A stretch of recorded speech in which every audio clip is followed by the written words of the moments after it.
tese que eu vou apresentar para vocês aqui hoje é uma tese... Eu estou bastante confiante a respeito da plausibilidade da hipótese que eu vou apresentar. E nós somos prisioneiros cognitivos, para usar a linguagem do professor Douglas North, que é o prêmio Nobel, que nós tivemos o prazer também de assistir aqui ontem.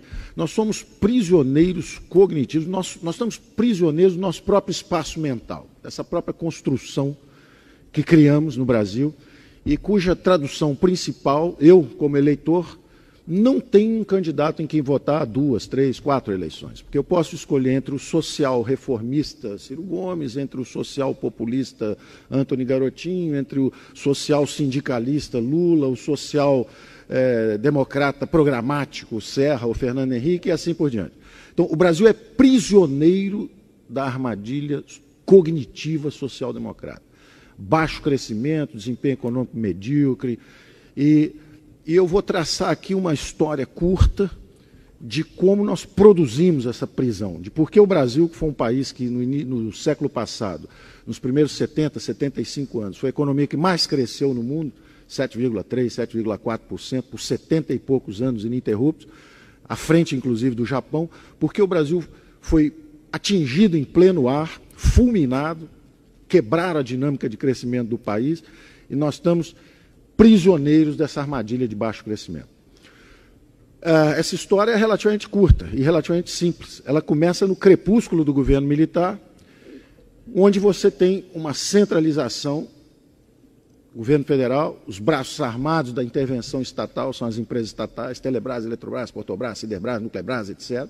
Programa da Ferrovia do Aço, 15 bilhões de dólares, programa nuclear, 15 bilhões de dólares, Transamazônica, 9 bilhões de dólares, gastos excessivos públicos, e vamos para o ocaso do regime militar em meio a acusações de autoritarismo e corrupção. Você se lembra que os militares que entraram com a ideia de tradições, pátria, a defesa da moral e da ética e da própria liberdade, porque devolveriam rapidamente aos civis o regime democrático, no final saem do Palácio do Planalto pela porta dos fundos, literalmente. O general Figueiredo não transmite a faixa presidencial e sai pela porta dos fundos do Palácio. Por quê?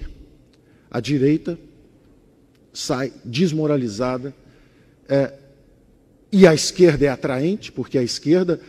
E, de novo, eu faço referência ao que o professor Douglas North disse ontem, a eficiência do mercado político. Como é que o mercado político pode ser eficiente se as alternativas são: você é de direita, portanto autoritarista e corrupto, ou você é a favor da democracia e da justiça social, e você é de esquerda? Bom, toda a população brasileira passou a ser de esquerda, porque há uma falsificação cognitiva a respeito das alternativas possíveis. E os liberais democratas, que existem desde Atenas, com os mercados e a democracia, que só foi expandindo os círculos de inclusão. O capitalismo é uma história de inclusões, não é uma história de exclusões. Aliás, os últimos que estão sendo incluídos são os 3 bilhões de indivíduos da China, da Índia, da Rússia, do leste europeu, que haviam provado a outra receita. E onde está essa tradição de 2000 anos? De democracias e mercados, primeiro entre os gregos, Esparta, militarista e autárquica, ganha a Guerra do Peloponeso e começa o declínio da civilização grega. Não é acidente. O socialismo é um episódio relativamente curto da história humana, sangrento bastante pelas reações que produziu, né? 2 guerras mundiais, 120 milhões de pessoas atingidas, mortas, ou em combate, ou por torturas e repressões internas.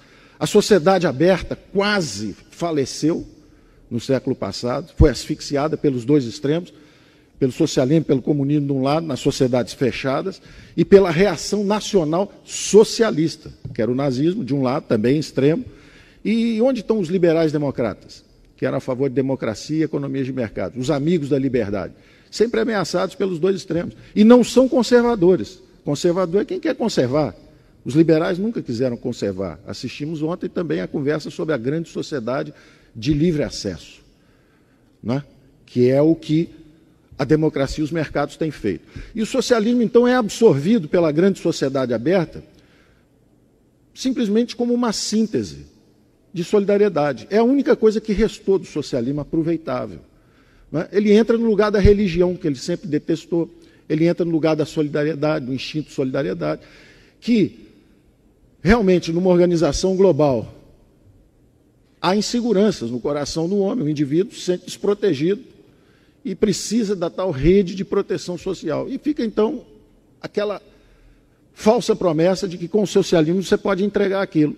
Ora, as populações que se entregaram a essa busca implodiram e estão hoje tentando reingressar no capitalismo globalizado, sem encargos sociais, sem encargos trabalhistas, sem proteções e pedindo pela inclusão do lado de cá. O Brasil, sociedade politicamente fechada, início dos anos 80, tateando no escuro, procurando uma direção. Se você é um democrata, está a favor do restabelecimento do regime democrático e é a favor da justiça social, junte-se a nós.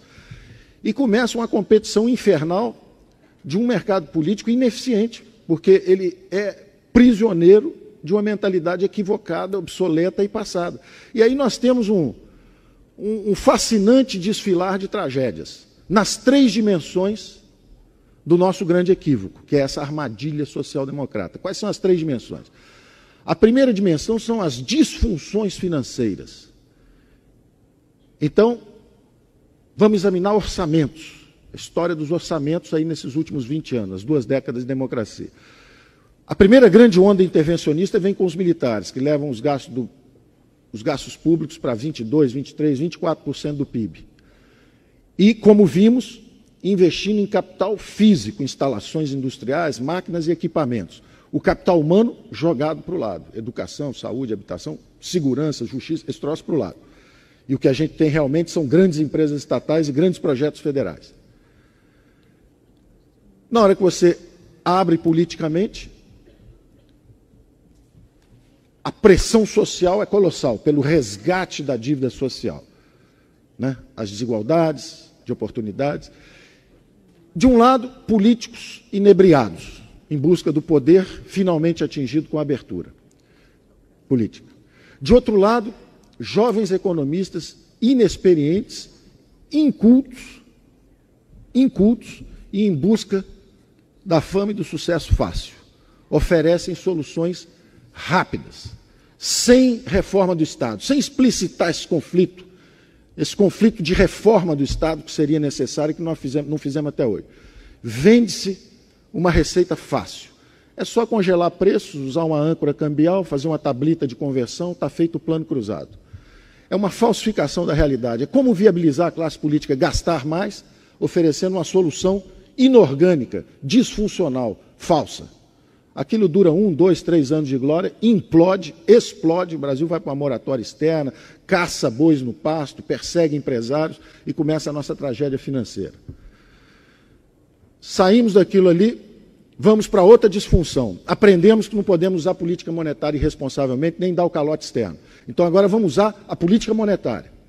Aí começa o plano real, bem concebido, interessante, porém também centrado num instrumento. Os primeiros 4 anos de plano real, o valente Gustavo Franco defendendo lá a fronteira, sozinho, cercado de índios por todos os lados, até o ataque final, onde ele é derrubado também, porque não há reforço. Houve déficit fiscal durante os primeiros 2, 3, 4 anos de plano real. Quer dizer, então, você fazer a política de estabilização sem reforma do Estado, sem transformações, só na base da política monetária, é como diz hoje o Afonso Bevilacqua, diretor do Banco Central, é fazer cirurgia de córnea com picareta. Que, aliás, ele está fazendo muito bem. Cirurgia de córnea com picareta. Quer dizer, realmente a meta inflacionária vai ser atingida, agora é um custo elevado, porque ninguém mais trabalha. E a fórmula dos políticos é sempre essa. Bota meia dúzia de jovens valentes lá, eles vão defender e vão fazer o que está combinado, enquanto a gente do resto não faz nada. Essa tem sido a forma de defesa da classe política brasileira. É um espremedor de suco de jovens talentos. Os economistas são exprimidos, um a um, viram suco, são usados, enquanto se perpetuam os mesmos políticos lá em cima. E eles vão oscilando. E aí a gente passa tendo analisado essas disfunções são claras. Se você gasta muito, primeiro você causa uma hiperinflação. Aí você aprende, não posso emitir moeda. Agora eu vou emitir muita dívida. Aí você causa 1 trilhão de dívida, quase 500 bilhões de dólares. Uns 3 ou 4 planos Marshall. Dava para reconstruir a Europa 3 ou 4 vezes. Isso foi o que nós gastamos para estabilizar a economia brasileira. E não está garantido, porque a qualquer momento, se o Banco Central sai, está tudo solto outra vez. É lamentável. Então, são disfunções financeiras que, na verdade, são epifenômenos do mesmo mal. São sintomas epidérmicos do mesmo mal. O mal é um só. Gastos públicos de 20% para 40% do PIB. Bom, isso tem também a dimensão política. Qual é a dimensão política? É a desmoralização de todo o espectro político brasileiro. Primeiro estão desmoralizados os partidos de direita fisiológicos que apoiaram o regime militar autoritário e corrupto. Então vamos agora para o PMDB, que o PMDB é o grande campeão da liberdade, doutor Ulisses, doutor Tancredo, a campanha pelas diretas, etc. Entra lá o PMDB. O que é o PMDB 3 ou 4 anos depois de populismo e demagogia? Com plano cruzado, com coisas desse tipo. Em que se transforma o PMDB? Em algo aparentemente muito feio, porque saem de lá os dissidentes e criam o PSDB em nome da ética. Então, em vez do doutor Ulisses e do Tancredo, aparentemente estariam lá o Newton Cardoso, Orestes Quercia, etc., e aquilo teria virado um partido de esquerda populista e fisiológico. Então vamos criar um doutrinário e programático, é o PSDB. Bom, 2 mandatos após, o mesmo crescimento econômico medíocre, de 2,3%, que aliás é a média do crescimento econômico dos últimos 25 anos. Está todo mundo aborrecido, porque o ano passado cresceu 2,5%, eu não entendo o aborrecimento. Há 25 anos que cresce 2,5%. Por que tanta dor? Né? Já era para ter se habituado. É comovente a regularidade desse desempenho medíocre. Deve haver algo sistemicamente errado. Não é? Bom, o PSDB é acusado e perde eleição em nome da ética, em nome da falta de transparência, por causa das privatizações no limite da irresponsabilidade, não é? Por causa da compra de votos para a reeleição, perdem a eleição e entra a esquerda transparente e ética. E aí nós estamos assistindo todo dia na televisão. É um espetáculo de ética e de transparência absolutamente exemplar. Um exemplo para as novas gerações, para as futuras gerações, está sendo acompanhado no mundo inteiro como o símbolo da nossa transparência e ética, principalmente da esquerda do PT. Ou seja, a desmoralização atingiu todo o espectro. Será que há algo sistêmico? Se uma infecção chamada corrupção atinge todo o espectro político, será que é algo genético? Hipótese 1. Seríamos os brasileiros geneticamente corruptos? Hipótese 2. Será que é sistêmico? Que o sistema político foi também transformado numa feroz disputa por recursos? Se 40% do PIB são repartidos pela grande agência central, o governo comanda hoje 40% do PIB, será que isso não deforma, isso não corrompe a estrutura política? Vale tudo, qualquer acordo, desde que se coloque a mão em 40% do PIB? E que tipo de exemplos isso transmite para a sociedade? Opção 1, se você é jovem, estude bastante, 3, 4 anos no curso superior, depois faça uma pós-graduação, depois trabalhe mais 5, 10 anos, quem sabe um dia você será alguém nesse mercado globalizado com 50 milhões de desempregados. Opção 2, passe um verde e amarelo na cara, jogue meia dúzia de pedras em nome do impeachment, seja eleito prefeito de Nova Iguaçu, o Lindbergh, lá no Rio de Janeiro. Não termine sequer seu curso de Direito e será um jovem simpático, rico brevemente, porque a profissão é rentável, e um exemplo para a juventude do mundo inteiro. Esses exemplos estão se transformando, estão sendo dados em todos os setores. Esse é o da política. No campo, opção 1, trabalhe bastante, se é um jovem simples e humilde, faça um curso técnico, vá estudar alguma coisa de agronegócio, e quem sabe um dia você será alguém. Opção 2, receba uma camiseta do MST, um caminhão-pipa, participe de uma passeata, jogue 3 pedras no laboratório da Aracruz e será alguém. Você vai ter dinheiro garantido, esses 40% do PIB estão sendo aplicados no Brasil inteiro, já há universidade rural, ensinando luta de classe, etc. Esses exemplos estão se reproduzindo.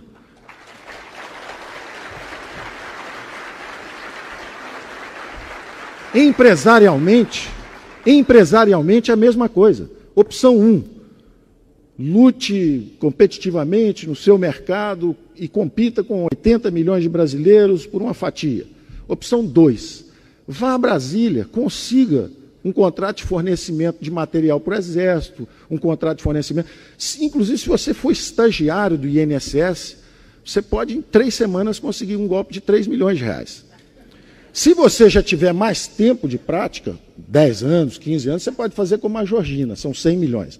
Mas se você for estagiário talentoso, 3 milhões de reais é coisa de 3 semanas, como estagiário no INSS. Bom, esses exemplos estão se multiplicando, estão sendo dados. Essa carga de valores que nós estamos transmitindo para gerações novas.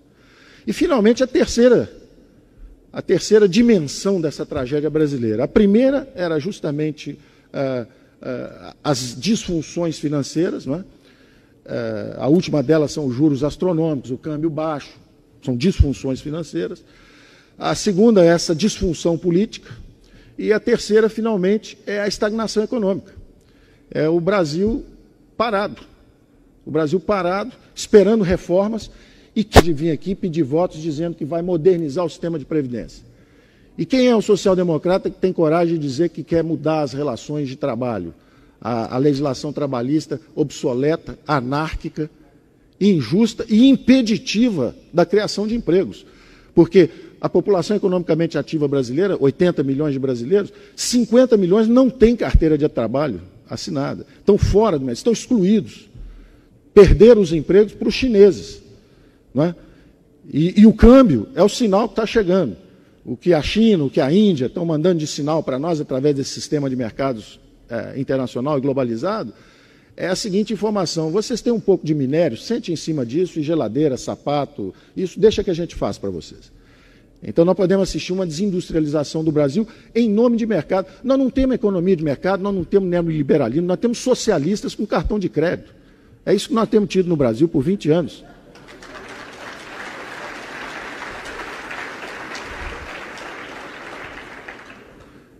E hoje, o desafio da estagnação econômica é o seguinte: você tem uma bola de ferro na perna direita, que é excesso de impostos, a bola de ferro na esquerda, juros elevados. As mãos amarradas são os encargos sociais e trabalhistas. E alguém diz assim: agora corre que o chinês vai te pegar. É isso que nós estamos vivendo.